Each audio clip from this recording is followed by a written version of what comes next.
Assalamualaikum warahmatullahi wabarakatuh.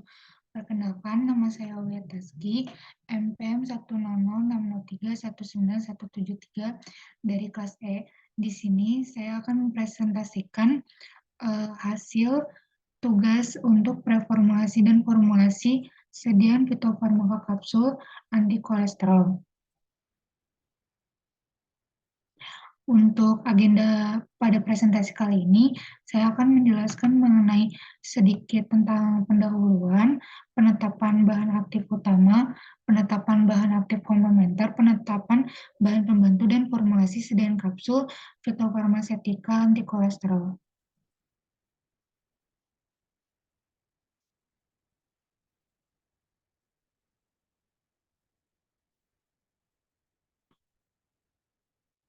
Untuk pendahuluannya, kolesterol merupakan zat alamiah dengan wujud fisik berupa lemak dan memiliki rumus steroida. Kolesterol merupakan bahan yang esensial bagi tubuh untuk sintesis zat-zat penting seperti membran sel, zat-zat sekitar serat saraf, serta hormon kelamin dan anak ginjal, vitamin D, dan asam tebu.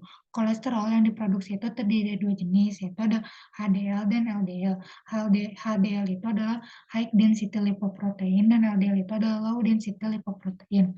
LDL mengandung paling banyak kolesterol dari semua lipoprotein. HDL adalah lipoprotein yang mengandung ApoA dan mempunyai efek anti-aterogenik kuat, sehingga sering disebut juga dengan kolesterol baik. Kolesterol yang berada dalam tubuh itu bisa berasal dari dua sumber, yaitu berasal dari dalam tubuh itu endogen dan dari makanan eksogen. Ketika kita mengonsumsi kolesterol yang berasal dari makanan itu dalam jumlah berlebih, dapat menyebabkan peningkatan kolesterol di dalam darah yang disebut dengan hiperkolesterolemia. Hiperkolesterolemia ini dapat menyebabkan beberapa penyakit seperti jantung koroner, stroke, dan tekanan darah tinggi. Kadar kolesterol total darah normal itu adalah kurang dari 200 mg per desiliter. Bila kadar kolesterol total dalam darah itu lebih dari sama dengan 200 mg per desiliter, maka dapat meningkatkan risiko terjadinya penyakit jantung.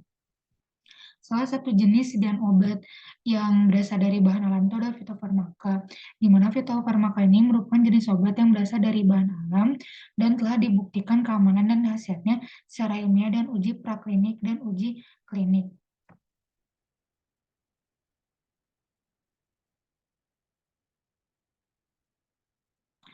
Untuk sediaan fitofarmaka anti kolesterol ini dapat digunakan bahan aktif utama yaitu bawang putih dan kunyit, di mana bawang putih ini mengandung alisin yang dapat memberikan efek anti kolesterol.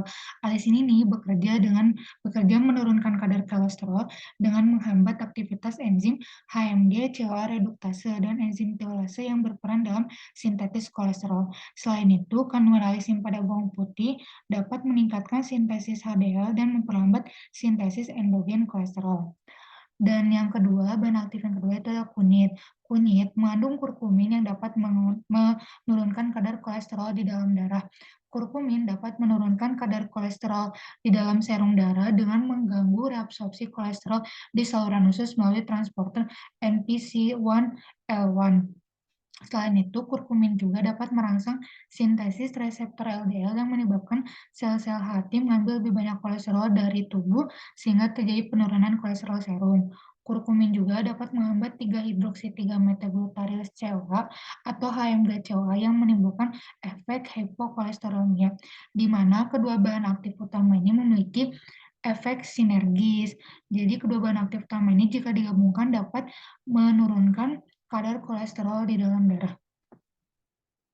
Selanjutnya adalah bahan aktif komplementer, di mana bahan aktif komplementer ini pada sediaan ini tujuannya untuk mengurangi gejala yang diderita oleh penderita pengidap hiperkolesterolemia, di mana pengidap hiperkolesterolemia ini pada umumnya sering mengalami pusing, lalu pegal pundak, dan juga kesulitan tidur. Sehingga bahan aktif komplementer yang digunakan ini adalah yang pertama ini ada Inggu. Inggu ini tujuannya untuk mengurangi pusing dan juga pundak yang pegal.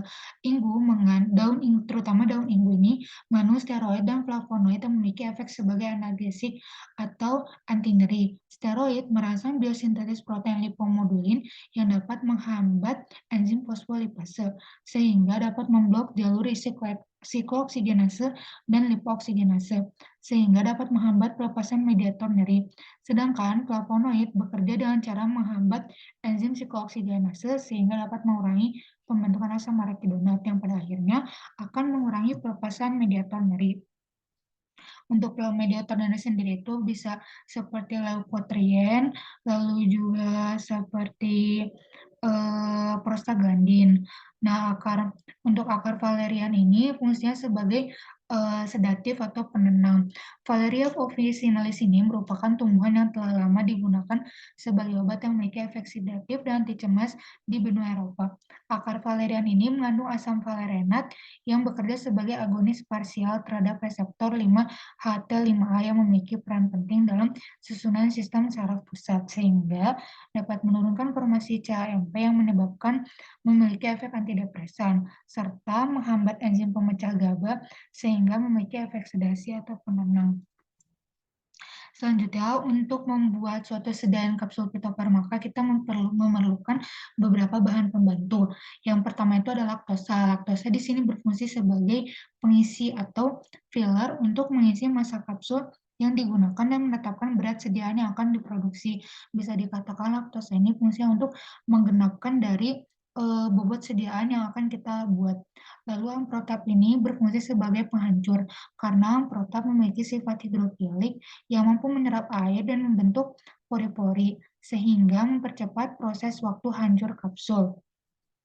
Selanjutnya ada maltodextrin, di mana maltodextrin ini berfungsi sebagai absorben. Absorben ini fungsinya untuk melindungi ekstrak dari pengaruh kelembapan dan menghindari lembab akibat reaksi antar bahan.